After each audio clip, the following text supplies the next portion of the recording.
The cosy COVID consensus is crumbling. I loved this tweet from my brilliant colleague Dan Wootton earlier today. Here's what he tweeted.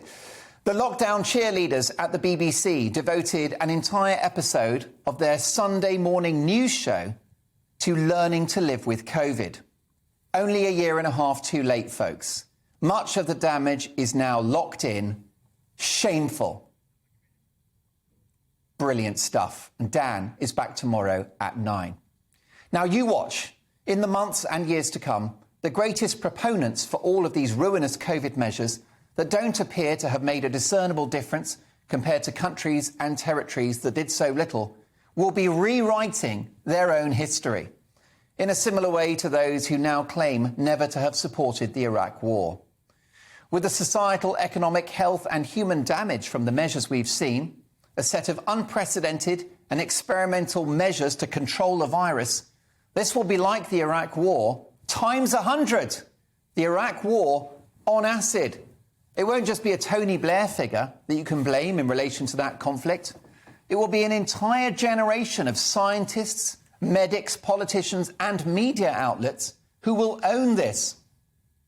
They and they alone will own the non-COVID death toll, which is obviously going to dwarf that of COVID. They will own the national debt. They will own the mental health tsunami. They will own the NHS waiting list, upwards of 6 million and beyond. They will own a sadder, diminished and angrier society. They will own damaged children. You mark my words, one by one, almost every measure that we've seen will be discredited. It was months ago that experts widely accepted that the endless hand sanitising wasn't a key measure as the virus is airborne. Do you remember when our hands were red raw and blistered at the start of the pandemic? There's evidence to suggest those wretched Perspex screens everywhere, catastrophic for the environment, of course, and unsightly, may actually assist the spread of COVID by trapping the aerosols for longer. Well done, everyone. The surgical and cloth masks worn by the vast majority of people in this country are so useless, they're not even accepted in Austria or Germany. They won't accept them. They just don't count as face masks.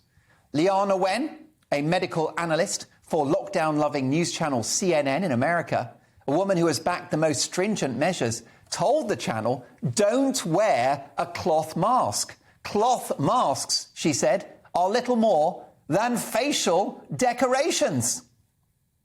Blimey, I might get a nose ring. And if those super-duper N95 masks are so effective, why are cases in Austria, where they are now enforced outside, going through the roof? Imagine that, folks. An outdoor mask mandate. Welcome to hell. I was talking to a family friend recently and COVID came up, as it does. And she said, I don't read newspapers anymore or look at the telly. She literally said, I hate the media. What a line. I hate the media. But who could blame her, as they have fearmongered constantly and peddled the doctrine of lockdowns, masks, distancing and jabbing. And all they've done is spread fear across the community. No analysis, no scrutiny, no common sense, and no moral or ethical judgment, in my view. In press conference after press conference, it's been, why didn't we lock down more, sooner, harder, faster?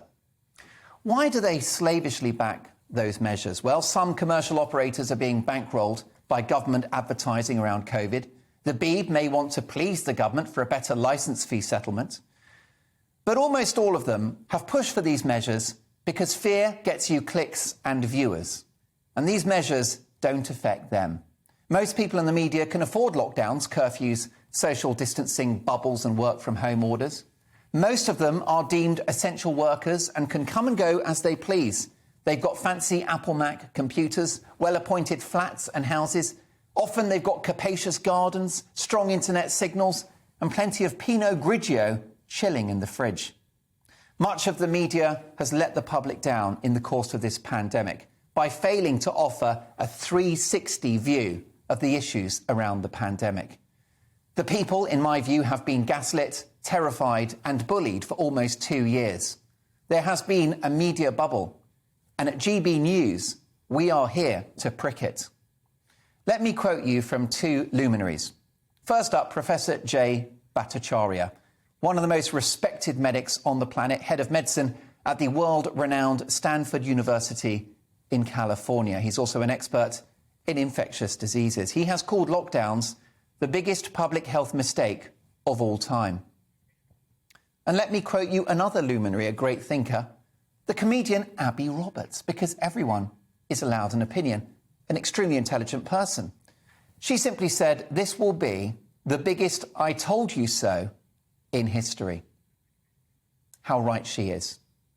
Now, in spite of my anger at the, in my view, needless suffering that we've seen in the course of this pandemic for a very nasty virus, absolutely, but one non-fatal to the vast majority of the population. And in spite of my anger about how children have been treated, don't forget kids as young as 11 will be back in masks tomorrow at school, in spite of inconclusive evidence commissioned by the government that they actually work.